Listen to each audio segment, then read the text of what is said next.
And good afternoon, and we are live here at the CBC Success Group with our tips and tactics and our podcast, the Chimney and Fireplace Success Network. So here's the deal today. I got a really impressive guest that's going to join us today, and we're going to be talking about ladder safety and other things. So hang around with me. We're going to start in just a minute, and I will introduce our guest.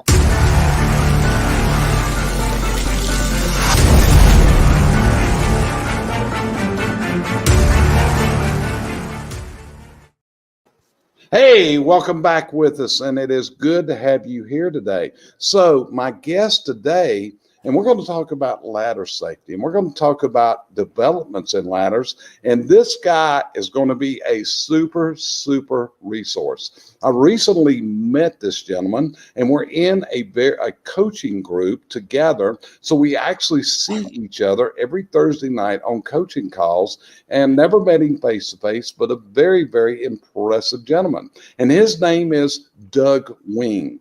And so you're aware, if you've ever heard of the Little Giant ladder, Doug's father invented the Little Giant and manufactured, and Doug's going to tell us about some of the development over the course of the history of the Little Giant Ladder Company. So just stick with us, because this is going to be interesting. And if you got any questions during this, hey, put them in the comment bar. So Doug, how you doing today, brother? It is good to have you on with me today. Jerry, how are you? Good to see you. Good to be on your show, and thank you for having me to talk about Little Giant and ladder safety.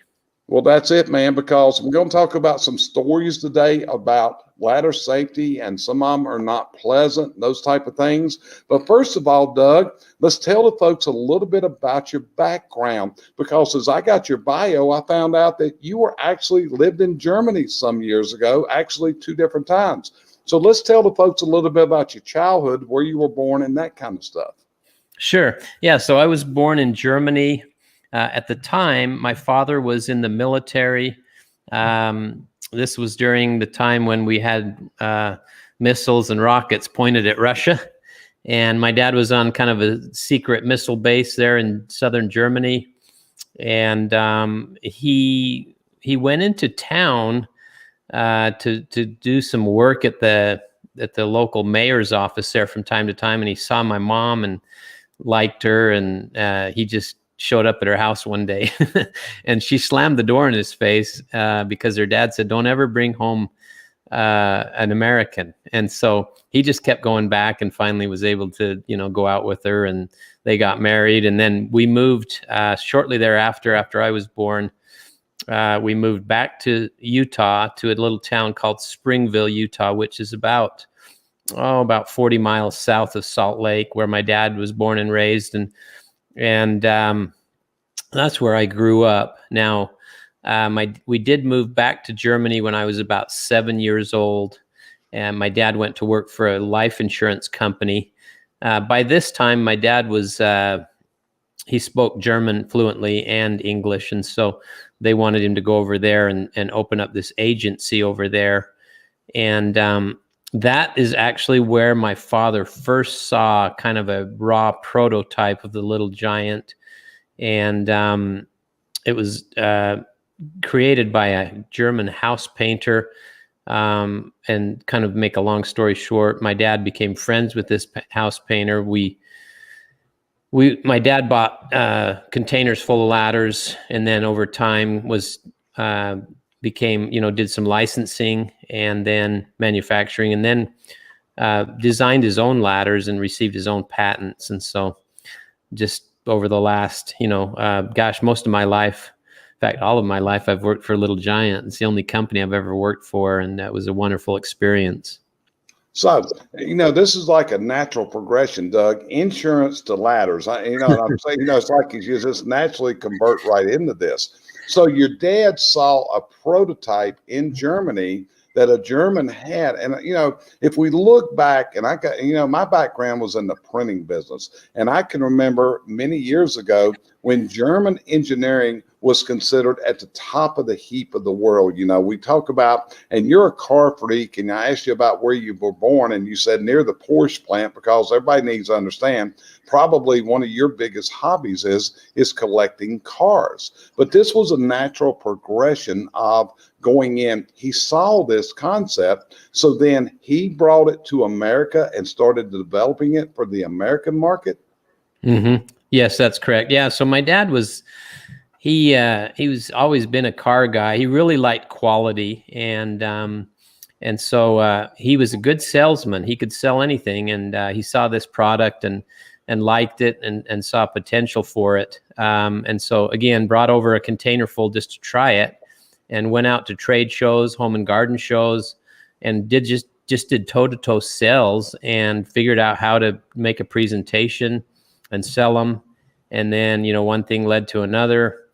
Eventually, as I mentioned, you know, doing a licensing thing, and then eventually doing our own thing and manufacturing our own products, and going through some real highs and lows, and you know, in the company over the years, different recessions and all kinds of, you know, our patents expiring, and then we had to kind of reinvent ourselves with new innovation and go into different verticals, different markets, and you know, doing an infomercial, which was wildly successful, and then taking the company as a second generation with my brother and I, and taking it to another level. You know, all of those things happened over a 40-year period, and it was a lot of fun. Well, actually, I can remember many years ago seeing infomercials like you're talking about, and I presume that was your dad on those commercials where they were marketing this to American homeowners. So was the thinking when you started this, was it homeowner oriented? Was it commercial? Or was it industrial, which are like three different segments of the ladder market? What did he envision for this? Well, that's a great question, because originally, you know, he was just going around to trade shows to sell to the trades, and then to home and garden shows to sell to homeowners. And he was at a show one time, and a big industrial distributor out of Los Angeles approached him and said, "I'd like to start selling these." And my dad said, "We don't have a resale program." And, you know, the guy said, "Well, I want to buy 100 ladders. Right now, I'm going to give you an order for 100 ladders. I'm going to resell them in my stores and in the, you know, the construction trade." And so my dad just had to make up a distributor program, you know, and so things just kind of evolved from the company, you know, from being just, okay, we're going to sell direct. And, you know, as we went through the years, you know, with the creation of the internet and things like that, you know, the company had to adjust and eventually, you know, go into more retail places like Costco and Lowe's and Home Depot and things like that. But yeah, I mean, in the beginning, it was just all toe-to-toe sales. Then it went into distribution, kind of on the industrial side, and then just evolved, you know, into different places where now Amazon sells them, and all kinds of different places like that. Yeah. So when you went into this, I would say that the Little Giant, and I hope it's kind of like a Maytag washing machine or a Frigidaire or Whirlpool, that it's a brand that people call that style of ladder a Little Giant, but it's actually not an authentic Little Giant. How many companies do you think have copied your dad's thought processes over the years? Oh, quite a few. And you bring up a really good point. We had people coming into the market at half the price of ours, imported from Asia, and the quality just wasn't there. My dad would never, as I stated before, he would never jeopardize the quality. You know, he would say things like, you know, our competitors know what their product is worth, and so do we.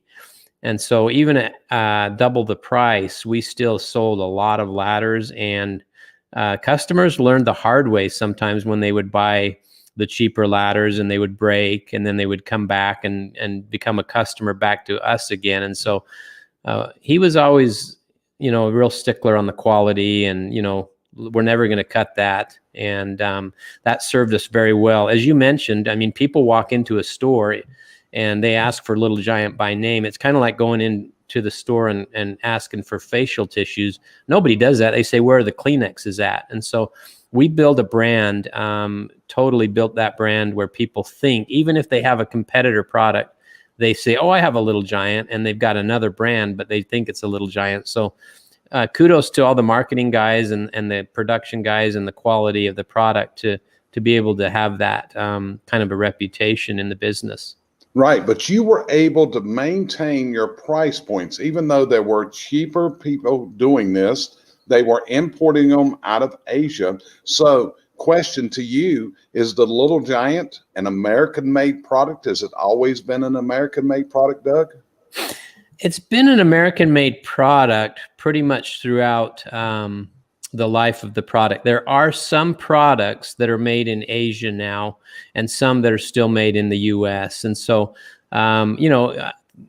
things like Apple watches and iPhones and things like that are made in Asia, but they have very strict quality. And so, for a long time, we were 100% made in America, and select products are still made in the USA, and some are made overseas. Some parts are made, components and things like that.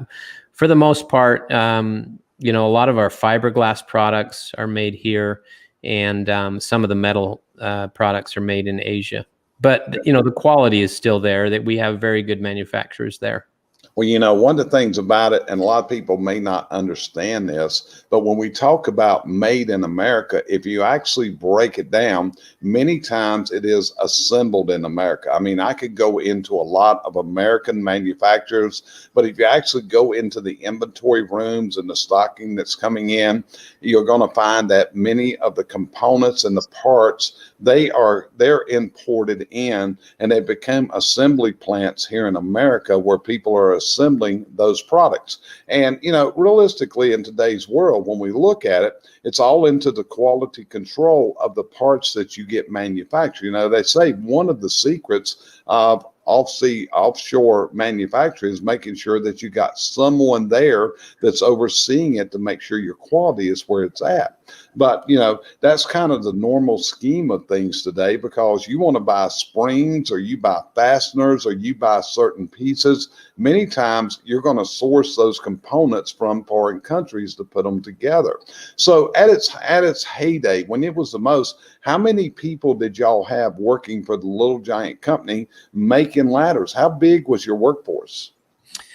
When I was there, we had about 400 people working for us, 400 employees. And so I think they've got at least 400, now. It may be more, but I'm totally out of the company now. My brother he sold most of his shares to the business. He's still there as a minority interest in the company. He'll be there for another 4 or 5 years, I think. But I think we have at least, what we had when we were there, which is probably, 400 to 500. So it's still, and it's growing like crazy. I still talk to some of the people that work there, some of the employees that I knew, and they're busy. They're super busy. COVID has really put a lot of companies behind, and Little Giant is one of those that's behind right now.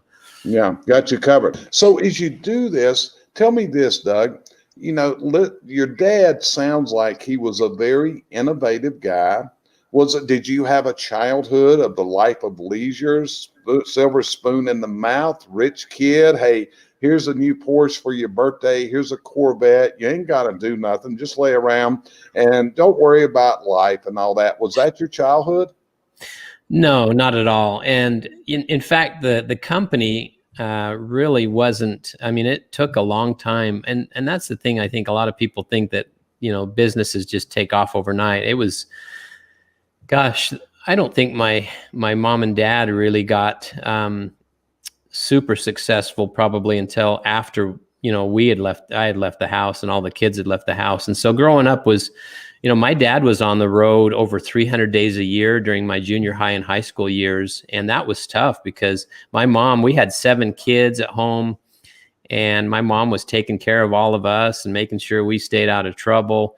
And dad was on the road sleeping in a station wagon on top of ladders, and had his lunch and his dinner in his cooler, and was driving around sleeping in parking lots and cleaning up in, each morning. And in a gas station restroom because he could only stay in a hotel about every 4 or 5 nights. He just didn't have the money.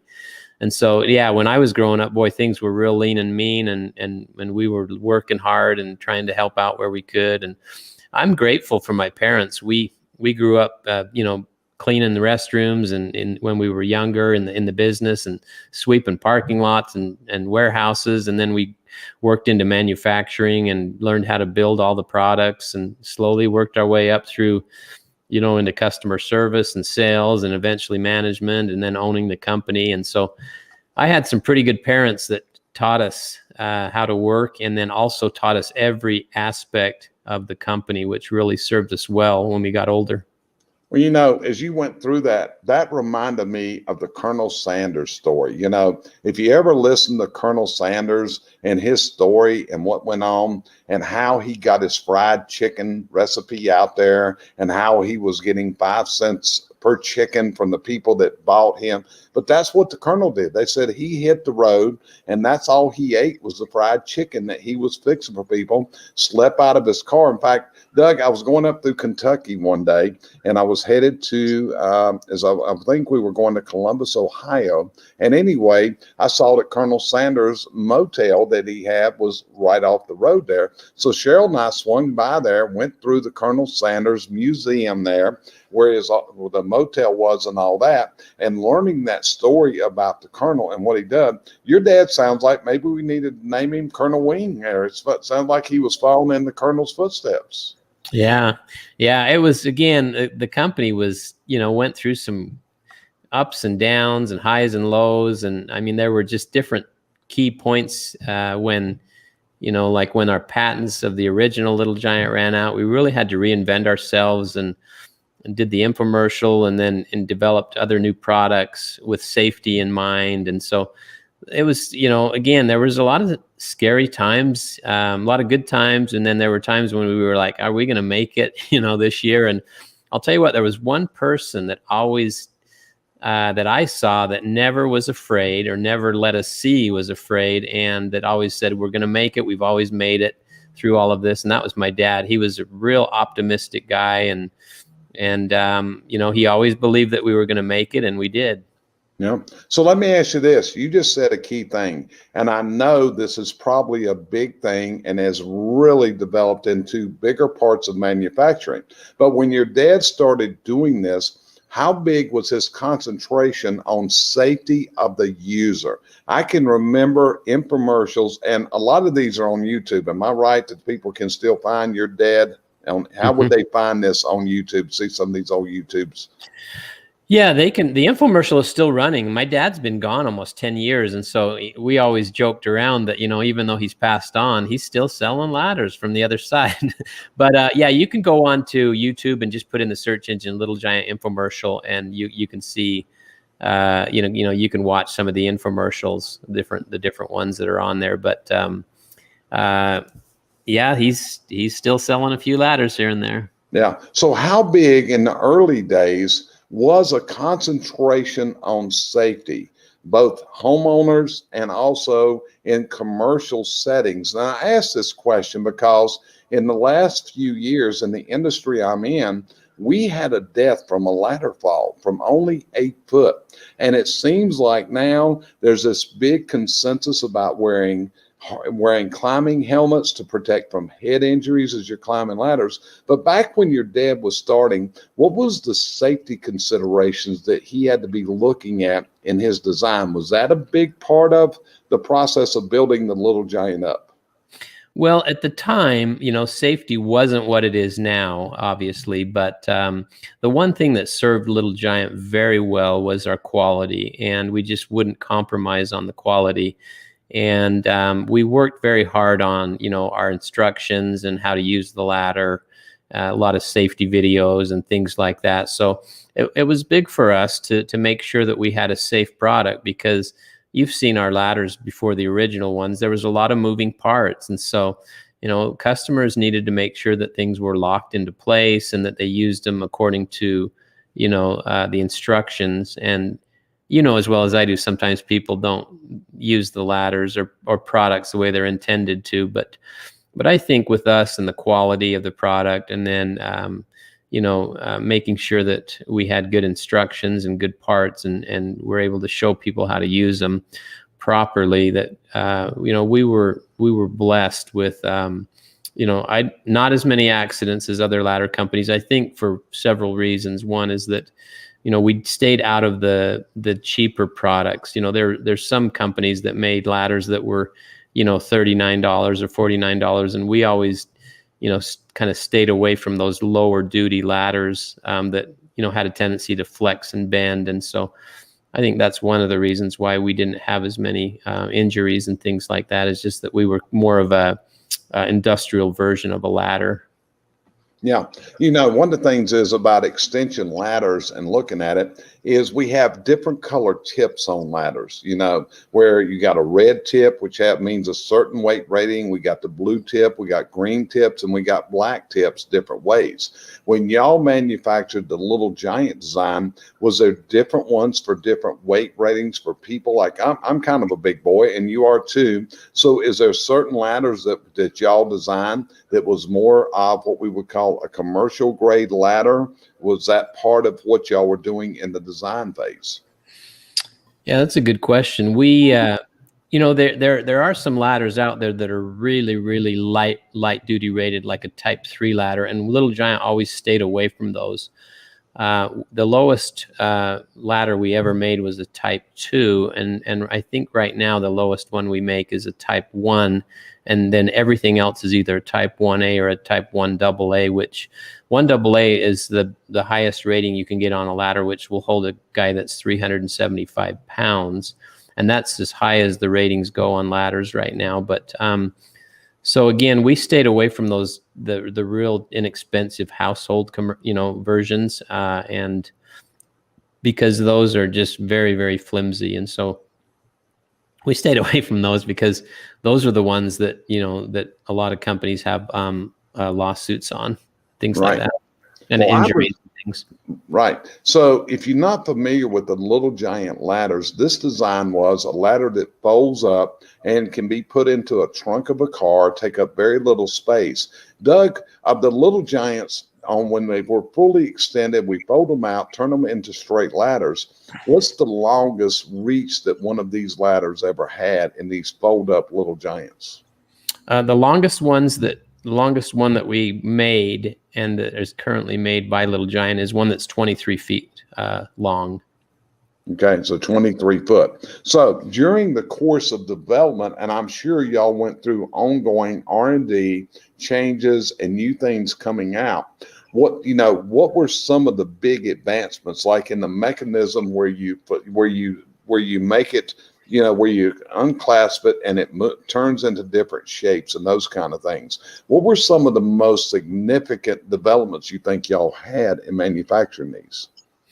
Well, originally the locks on the hinges would pull out, and they reversed those and made them so that they would push in. And with the leverage of pushing them in, it made it a lot easier, those hinge locks. So over time, we made some developments that just made the ladder easier to use and more user friendly. And then as the company continued to innovate, we came up with some really neat designs. We actually changed the why of our company several years ago, and the why was and still is preventing injuries and saving lives. That's our company why. And so we started going out into different verticals. We created lightweight ladders for industry, like construction and the technical guys, the guys that are linemen and cable TV guys and things like that. And so we started developing lighter ladders. We started realizing, that people were overreaching on ladders. So we made, on regular extension ladders, we ended up coming up with some outriggers that they could adjust with built-in leg levelers and things like that, because we found that people were overreaching, that they were using the wrong ladder for the job. They were, setting them up improperly and things like that. So that's really the major cause of accidents right now on ladders, is when people use the wrong ladder for the job. they overreach, and then also that they set them up improperly as well. Right. So on that, injuries in the ladder industry, it seems like that one of the major injuries results from improper placement of the footing of the ladder. It may just not be properly. Like I just finished a basic chimney sweep training class right before we started this, where we teach angles of ladders, how to set it up, how much to have above the point of contact with the roof, and a lot of developments. But it seems like a lot of injuries occur either getting on or getting off the ladder. Is that pretty well where injuries usually occur? That can be a big factor. And as you mentioned, somebody can have the ladder, either they've got it up too steep, they don't have it out far enough, and so they've got it up too steep, and then they can fall over, pull the whole thing over, or they've got it out too far and the ladder can kick out on them. Or as you mentioned, they put it on some surface that's not solid. There was it was on like 60 Minutes, I think, several years ago, where a guy a farmer sets up a ladder on a pile of manure in the morning, and it was frozen. And then, as the day went on, it softened up, and he got back up on the ladder, or came down, or whatever, and then it had warmed up, and he fell, and the guy got hurt real bad, and there was a lawsuit and everything. But so a lot of it is improper setup. They'll have one ladder will be on ground, and one side of one foot will be on dirt, and the other one won't, and different things like that. Or ice, you've got someone trying to set up a ladder on ice, and he slips out, but so improper setup is a big part of it. Just not having the right angle, and for every 4 feet that you go up high on a ladder, you've got to move it out 1 foot more on the Right. base, so that you have the right angle. And you don't do that, boy, you can get hurt real bad. Right. That's what I was getting ready to say. In the classes that we teach a 4-to-1 angle, and we teach 3 foot above the roof line. So you've got something to come off. But you're seeing a lot of now there's adapters where instead of going off the side of the ladder, you go through the ladder, and you have handrails that go up. But from climbing a lot of roofs, and I'll be honest, Doug, back many moons ago when I first entered in the chimney service business, I took a pretty hard fall myself. Luckily, I survived. I didn't break nothing, but it may have done a little brain injury. We never know about that. But anyway, as you look at it, what scares me is ladders kicking out. Ladders on wooden decks. That's a big scary one to me. In fact, we've come up with some tools that we found for strapping down that goes through the boards and comes up with a strap. I've taught methods of taking a crowbar on dirt, drive the crowbar in, strap it to the foot of the ladder. So teaching ladder safety, that's a big part of what we try to do in our training here. So you agree, it's like uneven ground and all these different types of things. So Little Giant was more than just the folding ladders that we consider the Little Giant. So y'all went into extension ladders. Was that sold under the Little Giant brand? Yes, it was. Yeah, and they still are. So, yep. The Little Giant at some point during the infomercial, the company just decided, hey, we better go and make our company, make our company stronger, and we need to go into different verticals. And I mentioned to you before that at that time we were approached by all of the major cable companies, and their technicians, the Comcast, the Charters, those types of guys, they were carrying around 90-pound ladders. And so they were having a lot of back injuries, shoulder injuries, arm injuries. And then they were dropping ladders on people's houses, on cars, through windows and things like that. And so they approached us and said, hey, can you develop a 28-foot extension ladder and make it 50 pounds instead of 90 pounds. And within several months, we did that. They tested them. They loved it. And we took over the entire cable market, and it saved those companies millions and millions of dollars by switching to Little Giant. And it was twice the price. Keep this in mind. The extension ladder was twice the price of the ladder they were using, but they saved millions because they had reduced so many strains and sprains, and their technicians were more efficient. They were more effective. They could do more in one day because they had a ladder that was almost half the weight, and it was huge for them, massive. So to make that 50-pound ladder, What was the height, what was the reach of that 50-pound ladder, Doug? It was a 28-foot extension ladder, which is what all the cable guys put on, on their vans. So, Okay. So but to do that, we had to come up with a new proprietary fiberglass design, that reduced weight. And then we reduced weight with the design of this new fiberglass material that we have. And then we also did other things that, changes to the ladders that, basically made them lighter. well, now you're telling me something that's kind of shocking to me, because that's one of the things about fiberglass ladders is in certain occupations you really need fiberglass because it doesn't conduct electricity. So, but at the same time, fiberglass is heavy as a rule. So this is the first time hearing about a 50-pound fiberglass ladder with a 28-foot reach. What's the weight capacity on that boy? Well, what's really incredible, it is the 375-pound rating. So, Jerry, the thing that was interesting is when we first came out with this ladder, the other ladder companies laughed at us. I mean, laughed at us. And they said, nobody wants these ladders. You guys are wasting your time. These are dumb. Why are you guys doing this? And within several years of us overtaking several markets in the industry, I remember one of the biggest ladder companies in the world, the CEO came up to me at a show and he goes, man, you guys didn't just take some of the business away in the telco industry. He goes, you took it all. And he was just in shock. But the thing is, they were just sitting around doing nothing. And the customer was begging for this product. And we came, we filled the need, and it took over the whole industry. Well, I can imagine. I'll be honest with you. I know, and so people are aware, Doug retired in 2019, right, Doug? That's correct. So Doug retired. He sold his share of the company out in 2019.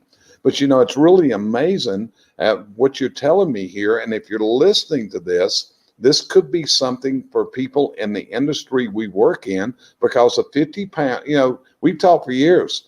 Fiberglass is a great material, but it's heavy. But what you're saying here is this is a 50-pound fiberglass ladder. And when I look at it, and it's got 75-pound capacity payload of the human being going up it. That's impressive, Doug, because I had a 60-foot ladder in my company, and raising a 60-foot ladder is not an easy task. You're supposed to have 4 people to put that stinking thing up. But that ladder was so heavy, it was unreal. And a lot of people, that's one of the strains. I mean, there's a lot, we talk about injuries, and you hit on a key thing, which is back injuries and strains and that type of stuff. And when you look at it, that ends up in being downtime. And downtime is extremely expensive when you got a key worker and all of a sudden he can't come to work because he's injured. You got the workers' comp claim, plus you got the lost time, and you don't have your guy, and it puts everything behind. I mean, it's unreal. So that's a pretty phenomenal thing right there, what you're telling me about.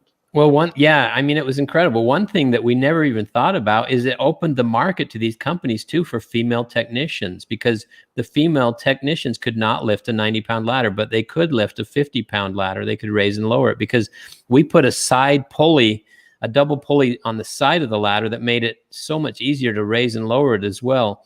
And what that did was a lot of cable companies found that the women technicians did a better job, like installing in the house. They were more, they cared more about, not knocking things over, and they did a cleaner job when they did the installation. So it opened up a whole new marketplace for these cable companies by being able to bring women into the workplace.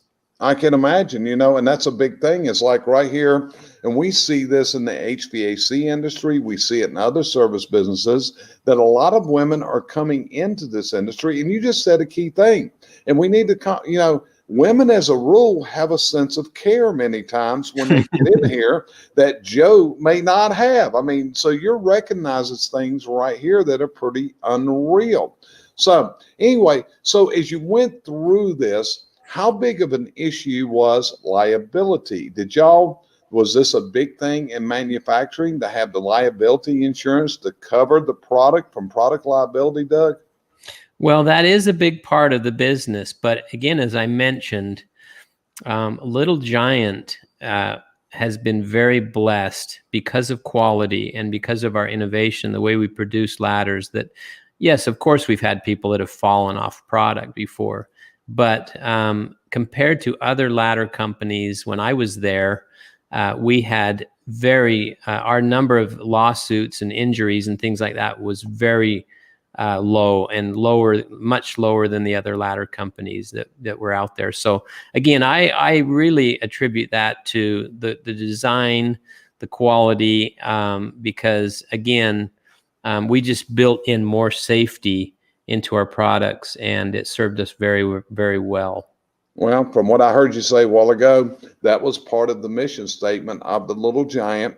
And going back, thing is, if your dad was, I guess your mother is German then, and you've got family in Germany and all that. And Germans are very, very conscious of these type of things. And I said that was probably a lot of what was bred into him as he went through this. So Doug, let's go into Doug a little bit. Doug retired in 2019. As I shared a little bit earlier, Doug has a really nice car collection. You've been doing this for years. And Doug likes to ride hot rod Mustangs that are capable of more speed than you can put on the highway. Is that right, Doug?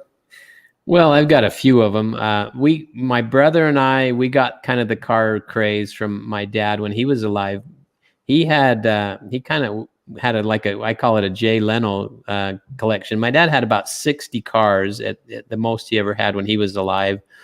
And he had a big car collection. He loved collecting and driving and racing and all those things. So we kind of got the bug. And I'm more of an American muscle guy. I'm big into the Ford brand and the Shelbys, things like that. My brother, he's got a few Mustangs and things, but he's more a European guy. He's got a lot of Porsches and Audis and things like that. But we like it. We caught the bug, and it's a lot of fun.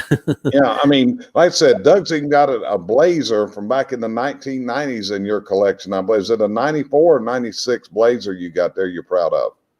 I've got a 96 Bronco, and then I also have a 79 Ford Bronco that's immaculate that I bought actually down here in Arizona at a Barrett-Jackson auction several years ago. Yeah. So, Doug, you've retired from the ladder company. You wanted different things. So tell me what the future's holding for Doug Wing. And I know a little bit about this, but let's tell the listeners what Doug Wing is pursuing, because I don't think Doug Wing is a guy that's just going to sit around the house and watch television going forward and just getting some hot rods once in a while. Would that be right? Yeah, that's true. I've been pretty busy. People say, what do you do all day? And I mean, well, I just moved into a new home, and there's always a few things that, you're working on with your house, trying to make it, your own home. But for the most part, I've been real busy right now working on a book, a very special book that's about my dad and his story about how he started, and built the Little Giant ladder company. And that has been, taking up quite a bit of my time, but that'll be released early next year sometime is when we'll bring that to print. And then also working on a training program that will work with the book, that I can go in and help companies with their sales teams and teach them some of the core principles and values that Hal Wing used to build his company. So I'm working on that. And then I started another company with two other partners in Utah that we own a bunch of apartments, and we own a property management company. And then we've kind of ventured off into some other businesses. We have an axe throwing business. A what? Axe throwing business. And we have several locations in Utah and Idaho, up in Washington now. It's a big thing, and people can go in and, they have these targets, and you throw the axes, and we have a couple other businesses. We even have a hamburger place in Provo, Utah, that's really, really good. And so, we've gone out into a couple other little things, but for us, the big part is our apartments, our real estate that we have, and then our property management company. But the other little parts of the company are kind of neat, Yeah.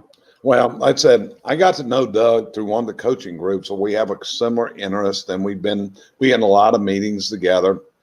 and learning a lot. And, Doug was in Charlotte a while back. He came down and visited with Jeffrey Gittimer, I believe. And, next time he comes, hopefully he'll swing by my house since he's that close, and he can swing by one of these supercharged, Mustang Shelbys he's got there. We can take a look, because I'm sure he loves to go across the country here. But Doug, your family made a difference. I think that's what you look at. And when you talk about writing a book and talking about your dad and how it went, your dad is an example of a true American success story from what I've heard from you and what I've researched. Your dad had a dream, okay? He didn't have it easy. Your dad went on the road. Your dad was sleeping in a pile of ladders, maybe sleeping in a hotel every fourth or fifth night, probably eating. I doubt he was eating at Ruth Chris's around the country and, Chima steakhouses and that. I'd say there was a lot of beans and a lot of getting by with bologna sandwiches and the other things. So you need to be really proud of him, man. I'm looking forward to getting this book out there and all that. So, hey, brother, it has been a very interesting conversation with you today, sharing stuff I've learned from you. That's what I like about doing these shows. I actually learned things. This thing about the 50-pound fiberglass ladder, definitely I'm going to pass along with people. So I really appreciate it, because, like I said, there's a really big concern with safety and ladders these days. And for you to go through some of the things you've talked about here in development, hey, it's a great thing, brother. So I really appreciate you being on here today. Is anything you'd like to add to inspire anyone to get to their dreams, that kind of stuff? That's kind of my whole thing, is turning your business dreams into your business realities. And you're kind of going in the coaching business too. So, how do you inspire people? Give me a little inspiration for the people that might be listening to us.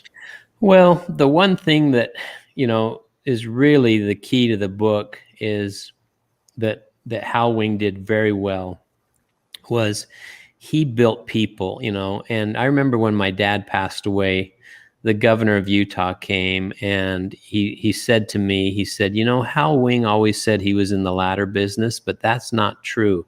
Hal Wing was in the people business. And as I interview, former employees and current employees and the stories that, through the years that I've seen and heard from my dad, Hal Wing built people and then the rest followed. And so, my advice to people out there who own companies or who want to start companies is this: if you'll treat your people well, if you'll take good care of your people and build them up and help them to be successful, then you're going to be successful.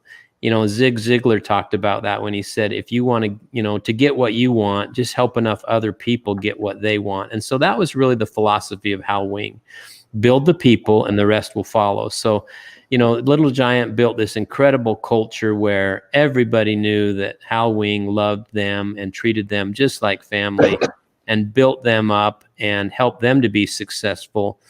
And Hal had this vision where he saw people and he saw their potential, what they could become, and then he helped them to achieve that potential. And so that's my advice to people as you go through business, as you start businesses, and if you have a business, remember, this is what my dad said: the most important asset you have are your employees, and treat them the way you want to be treated, and they will take you to the highest mountains, and you'll be super successful. So it's worked for us, and it can work for anyone. Is just take good care of your people, treat them well, build them, and they're going to help you go to the next level. Yep. Well, Doug, I appreciate you being here today. And all you folks that are listening, feel free to share this out there. I think it's some really great information. Some of the things Doug shared, hey, it could save somebody being injured. It could save them from being worse. So this is Jerry Eisenhower, CVC Success Group. I want to thank you all for being here. I want you to know it's an honor and it's a privilege and it's a pleasure to be able to speak to you like this. So appreciate you joining us, and we will see you on a future episode of the Chimney and Fireplace Success Network.